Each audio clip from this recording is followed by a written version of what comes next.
politics continues to remain quite volatile even as the bone of contention revolves around the upcoming election of the president. The UML-led Sudur Paschim government crashed yesterday, raising fears that the new political scenario will also have significant bearing at the center.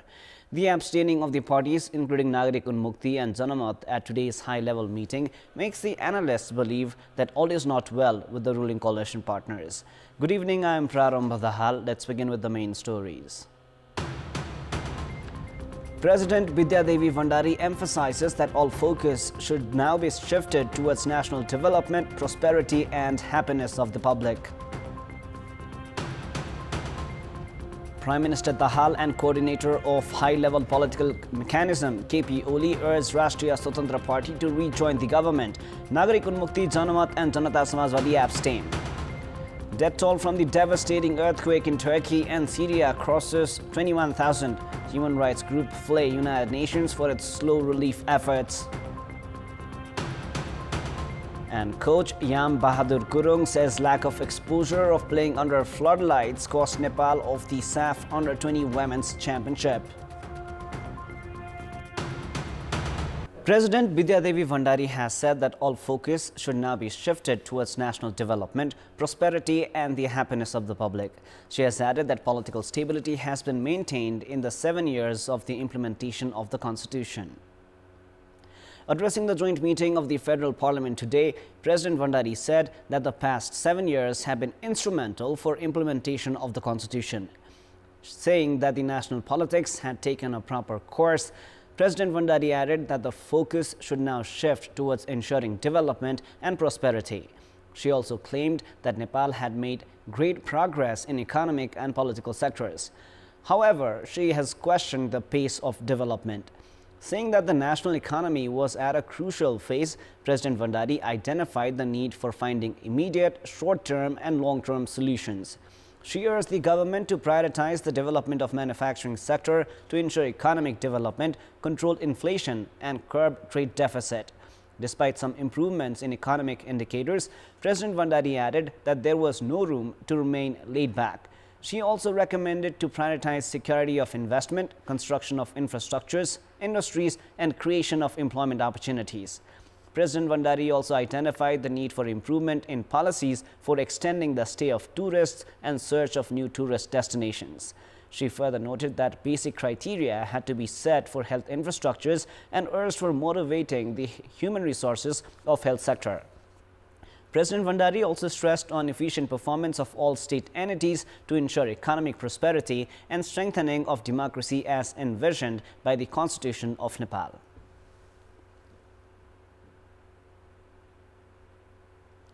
Prime Minister and CPN Center Chairperson Pushpakamal Dahal and coordinator of high-level political mechanism formed to assist the government and CPN-UML Chair KP Sharma Oli have urged Rashtriya Swatantra Party to rejoin the government. The meeting of the high-level political mechanism today held at Balotar suggested that Rashtriya Swatantra Party, which had recently quit the government, should make a comeback. Janata Samajwadi Party Chairperson Upendra Yadav, Nagarik Unmukti Party Chair Ranjita Shrestha and Janamat Party Chair C.K. Raut, however, did not attend the much-touted meeting. The mechanism has delved into topics including recent political developments, vacant ministerial portfolios and preparations of parties for the presidential election.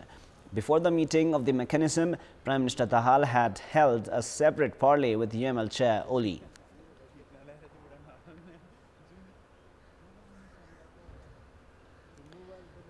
Indian Foreign Secretary Vinay Mohan Quatra is set to arrive in Kathmandu on February 13, coming Monday, for a 3-day official visit. India's former envoy to Nepal and current Foreign Secretary is to arrive in Kathmandu for bilateral talks and to invite Prime Minister Pushpakamal Dahal for his India visit. Despite homeworks for the Prime Minister's India visit, the Ministry of Foreign Affairs is yet to set a date for the official tour. Prime Minister Dahal had also noted that his first official visit after assuming office would be to India. According to Minister for Foreign Affairs Bimala Rai Paudel, developments of agreements and announcements during bilateral visits are to be discussed during Quatra's visit. The Indian Foreign Secretary will also hold talks with Secretary at the Ministry of Foreign Affairs Varatraj Paudel. The previous secretary-level meeting was held on September 13 and 14, 2021 in New Delhi. Quatra was the Indian ambassador for Nepal between March of 2020 to April last year. According to the Ministry of Foreign Affairs, Foreign Secretary of India Quatra will also hold parleys with President Vidya Devi Bhandari, Minister for Foreign Affairs Bimala Rai Paudyal, Nepali Congress President Sher Bahadur Dewa and CPN-UML Chair KP Sharma Oli. Newly appointed Chief Minister of Sudur Paschim Province Kamal Bahadur Shahi has appointed 2 ministers. Chief Minister Shahi has appointed Prakash Bahadur Dewa, Provincial Assembly Member of Nepali Congress, as the Minister for Physical Infrastructures, while Naresh Bahadur Shahi of CPN Unified Socialist has been appointed the Minister for Financial Affairs. Following appointment as the ministers, Dewa and Shahi were administered the oath of office and secrecy at a special program organized at the office of the province governor. Prior to this, Chief Minister Kamal Bahadur Shah was administered his oath of office and secrecy by Province Governor Devraj Joshi. Shah was appointed the Chief Minister as the leader of the largest party of the Provincial Assembly yesterday. Trivandrum International Airport General Manager Prem Nath Thakur has been suspended. According to Secretary at the Ministry of Culture, Tourism and Civil Aviation, Suresh Adhikari, the TIA General Manager Prem Nath Thakur has been suspended for allegedly seeking bribes from the Thai Smile Airlines, a foreign airline company. Thakur has been suspended for investigations after an audio where he is allegedly seeking illegal favors was received by the ministry. KCA has said that Thakur was suspended following a ministerial level decision to investigate the issue. The ministry has also informed the Civil Aviation Authority of Nepal (CAN) about the decision, while correspondence is to be made with the Commission for the Investigation of Abuse of Authority (CIAA) for additional investigations. Thakur was appointed to the post on February 18, 2020 after former TIA General Manager Vola Prasad Gunagai stepped down from the post due to the age factor. The first General Convention of Vivekshil Saza Party has begun in Kathmandu. At the inaugural session of the convention, leaders of the party said that the entity was successful in establishing themselves as alternative political force in the period of 10 years. They claimed that the party will proceed with unity to address the existing issues of the country. Around 1,000 representatives of the party from across the country are attending the General Convention. The convention, which will conclude tomorrow, will also elect the new leadership of the party. It is now time for our segment Public Pulse, where you text us with your opinion. Public Pulse. The question is, what could be the reason for repeated disputes emerging between traffic police and transport laborers? Your options are A, mentality of breaching laws, B, dominant traffic police, and C, legal confusions. The voting is on. Type NEWS, select your option A, B or C and send it to 34001 to share your opinion with us. Students of Kalika Devi Secondary School in Kuvinde of Chautara, Sangachok Gadi, Sindhupalchok are learning professional and business skills along with their academics. While continuing their academics, students of the school have begun producing sanitary products, including soaps and detergent powders.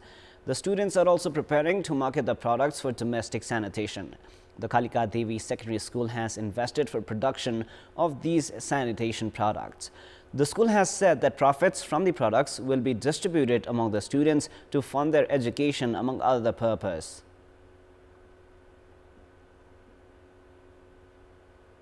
The traffic congestion in the Kathmandu Valley has started increasing in recent days. The flyover being constructed over Lalitpur's Gwarko and the President's convoy disrupted the traffic movement for the entire day today. The obstruction at Gwarko Square has started affecting the traffic movement from Balkumari Bridge till Sadhabato. Meanwhile, the President's convoy to the Parliamentary Building had created a chaos in the major thoroughfares of Kathmandu Valley today. The Department of Road is constructing the flyover at Lalitpur's Gwarko at an investment of just over 170 million rupees.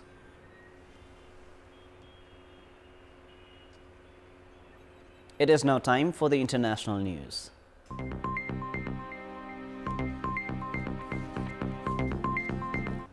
The Russian Defense Ministry released a footage of the Admiral Gorshkov frigate testing its artillery capabilities in the Atlantic Ocean. The Admiral Gorshkov is expected to take part in joint military drills along with China and South Africa later in February. According to the previous statements by Russia's defense ministry, the Admiral Gorshkov is equipped with hypersonic Zircon missiles, which have a range of 900 kilometers and can travel at several times the speed of sound, making it difficult to defend against them. Tensions between the West and Russia have reached the highest point in years because of the ongoing conflict in Ukraine.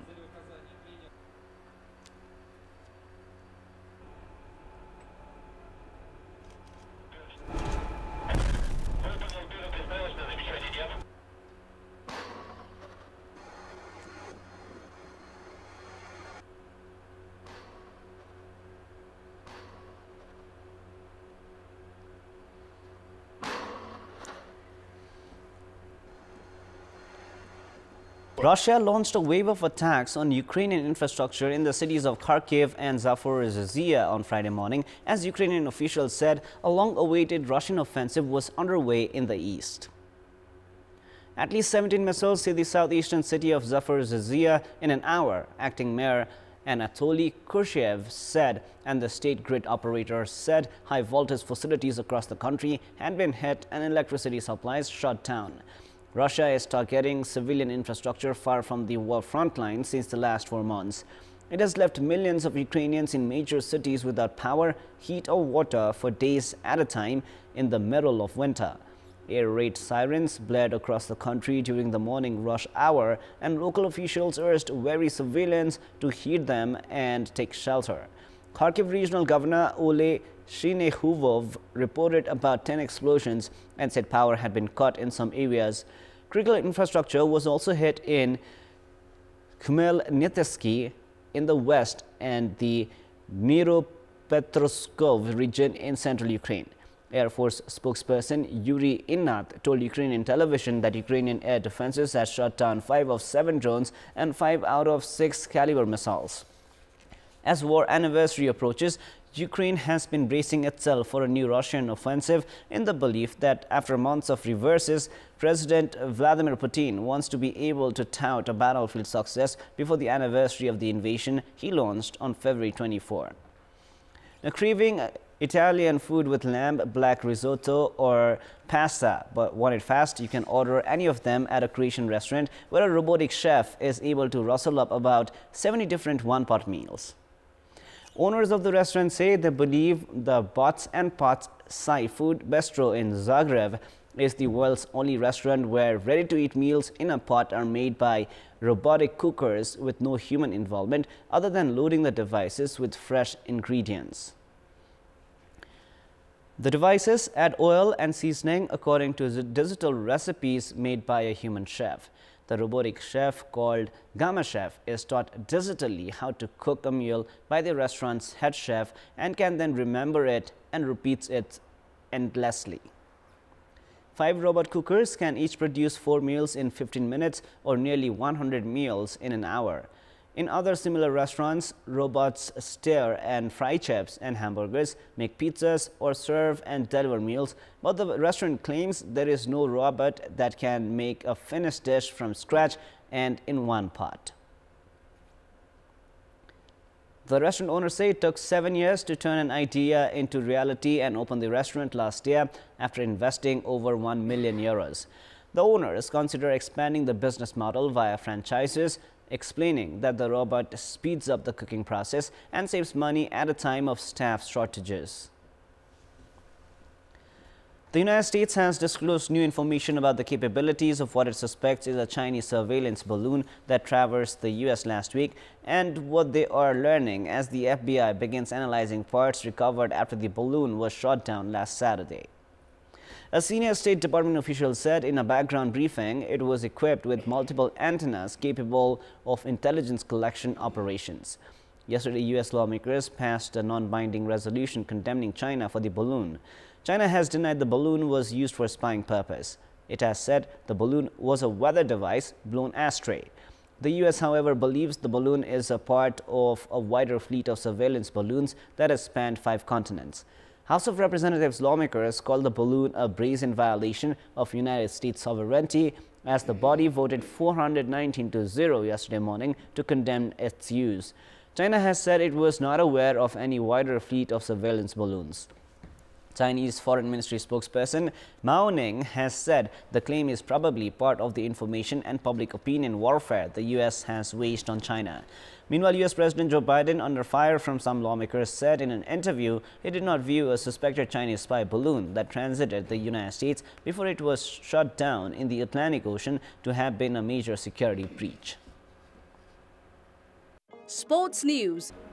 Coach Yambadur Gurung has said that the lack of experience of playing under floodlights was the reason for Nepal's failure in lifting the SAF Under-20 Women's Championship. Nepal finished as runners-up in the tournament held in Dhaka, Bangladesh and returned home today. Coach Gurung said that despite his players being technically and strategically sound, they lacked the experience. He added that the Nepali Eves did not have the experience of playing friendlies against international sides before competing at big tournaments. Nepal Under-20 captain Priti Rai said that the team had struggled in adapting to the playing and weather conditions in Dhaka. Bangladesh had made good preparations for the tournament, while Team Nepal contested with only 1 month of training. Nepal had suffered a 3-1 defeat to Bangladesh in their first match of the tournament before making a good comeback in the tournament as they saw off India and Bhutan to secure their place in the title decider. However, Nepal were blanked 3-0 by hosts Bangladesh in the final and had to settle with the runners-up position.